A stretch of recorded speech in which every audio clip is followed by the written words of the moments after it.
एक सवाल जो हर साल मेरे मन में आता है, जैसे स्कूल खुलते हैं पूरा देश महंगाई क्यों महसूस करने लगता है।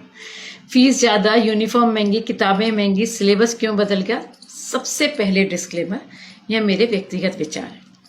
चलिए, हम अपने बच्चों के लिए बेस्ट चाहते हैं, बेस्ट स्कूल, बेस्ट सुविधा, बेस्ट एक्सपोजर। लेकिन जब उसी बेस्ट की कीमत देने की बात आती है तो हम सबसे पहले सवाल उठाते हैं। सरकारी और प्राइवेट स्कूल में पढ़ाना आपकी पर्सनल चॉइस है, लेकिन लगातार बंद होते सरकारी स्कूल और नए नए खुलते प्राइवेट स्कूल। यहाँ तक कि सरकारी स्कूल के टीचर का बच्चा भी प्राइवेट स्कूल में पढ़ रहा है, क्यों? इसका जवाब मैं नहीं दूंगी, आप खुद सोचिए। हम 300 रुपये का पिज्ज़ा बिना सोचे ऑर्डर कर देते हैं, जिसे पचाने में शरीर की अतिरिक्त ऊर्जा लगती है और पोषण के नाम पर हमें मिलता कुछ नहीं है। लेकिन 300 रुपये की किताब हमें महंगी लगती है, जिससे बच्चा पूरे साल पढ़ेगा और शायद अपने भविष्य के लिए कुछ तो सीखेगा ही।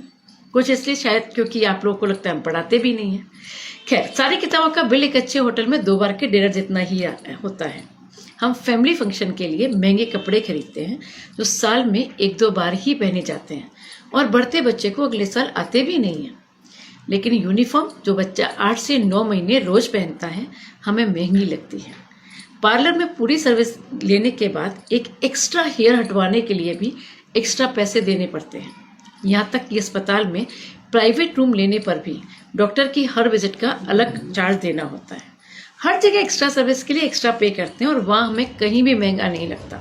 लेकिन स्कूल, जहाँ बच्चा रोज आता है, जहाँ वो सिर्फ किताबें नहीं बल्कि सोचने का तरीका सीखता है, जहाँ से उसका भविष्य शेप होता है, वहीं हमें हर चीज़ महंगी लगने लगती है। किताबें जो पूरे साल बच्चे के साथ रहती हैं, उनकी कीमत भारी लगने लगती है। हम कहते हैं हमारे ज़माने में ऐसा नहीं था, लेकिन सच यह है कि आपके बच्चे आपके ज़माने में नहीं, आज के दौर में जी रहे हैं। दुनिया बदल रही है, टेक्नोलॉजी बदल रही है, ज़रूरतें बदल रही हैं, हम लोकल से ग्लोबल हो रहे हैं, वैश्विक प्राथमिकताएं बदल रही हैं, तो सिलेबस भी बदलेगा ही।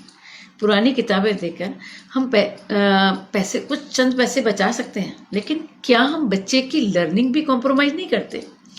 जब पुरानी किताबों में एक्सरसाइज पहले से भरी होती है, लिखी होती है, और क्लास में वही काम जब बच्चे को कराया जाता है, तो बच्चा ऐसे निष्क्रिय बैठा होता है और सोचता है कि आज तो मैं रह जाऊँ क्योंकि मुझे कोई काम ही नहीं करना।